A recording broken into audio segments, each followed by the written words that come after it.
ఒక ఎకరం land just రూపాయి మాత్రమే. సో వినడానికి ఇది ఆశ్చర్యంగా ఉన్న మన వెనకాల ఒకసారి చూసుకుంటే ఆ బ్రాండ్కి సంస్థకి 1000 ఎకరాల భూమిని కేవలం రూపాయి చొప్పున 25 సంవత్సరాల లీజుకి ప్రభుత్వం ఇచ్చింది.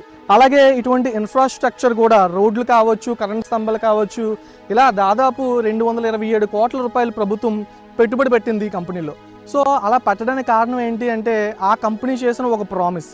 దాదాపు 60,000 ఉద్యోగాలు కల్పించి ఈ ప్రాంతంలో నిరుద్యోగం లేకుండా చేస్తామని చెప్పి ఆ కంపెనీ ఏదైతే ప్రామిస్ చేసిందో దానికి కట్టుబడి ప్రభుత్వం కూడా ఆ ల్యాండ్ని తక్కువ ధరకే ఇచ్చింది. అలాగే ఇన్వెస్ట్మెంట్ కూడా చేసింది. కానీ ఇప్పుడు ఆ కంపెనీ కల్పించింది కేవలం 20,000 ఉద్యోగాలే. ఆ 19 సంవత్సరాలు గడుస్తున్నా సరే ఆ 60,000 ఉద్యోగులు కల్పించలేదు.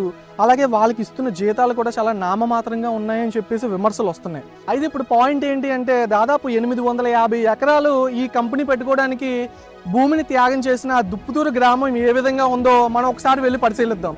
అలాగే ఇటువంటి సమస్యల మీద మీరు కూడా ప్రశ్నించాలి అంటే ఇప్పుడే న్యాయవాది ఛానల్ని ఫాలో చేయండి. అయితే మనం దుప్పుతూరు గ్రామంలోకి వచ్చాం. మనం కానీ గమనిస్తే ఇక్కడ ఈ ఫెన్సింగ్ అనేది రీసెంట్గా వేశారు. అయితే ఈ ఫెన్సింగ్ అవతల సుమారు 650 ఎకరాల వరకు కూడా భూమిని బ్రాండెక్స్ ఆధ్వర్యంలో ఉంది. అయితే 19 సంవత్సరాల క్రితమే ఈ భూములన్నిటిని కూడా తీసుకున్న ఇప్పటి వరకు కూడా నిరుపయోగంగా ఆ భూములు వదిలేశారు. ఏదైతే 60,000 ఉద్యోగాలు కల్పిస్తామని చెప్పేసి 1000 ఎకరాల భూములు తీసుకొని ఆ 60,000 ఉద్యోగాలు కూడా ఇప్పటికీ కల్పించలేదు. కాబట్టి యాజ్ పర్ MOU కింద ఇలా నిరుపయోగంగా ఉండిపోయిన భూములు అలాగే ఉద్యోగాలు కల్పిస్తామని చెప్పి ఒక ప్రామిస్ చేసి కల్పించలేనందువల్ల ఈ భూములన్నిటిని కూడా ప్రభుత్వం తీసుకోవాలి యాక్చువల్గా. కానీ ప్రభుత్వం కూడా ఈ భూముల్ని తీసుకోకుండా ఆ MOUని అప్లై చేయకుండా వాళ్ళకి సహకరిస్తూ ఇలా ఫెన్సింగ్ వేసుకోవడానికి వాళ్ళు దగ్గరుండి సహకరిస్తున్నారు. అలాగే ఈ పక్కన ఏదైతే దుప్పుతూరు గ్రామం ఉందో ఆ గ్రామానికి కూడా ROR ప్యాకేజ్ ఇవ్వలేదు.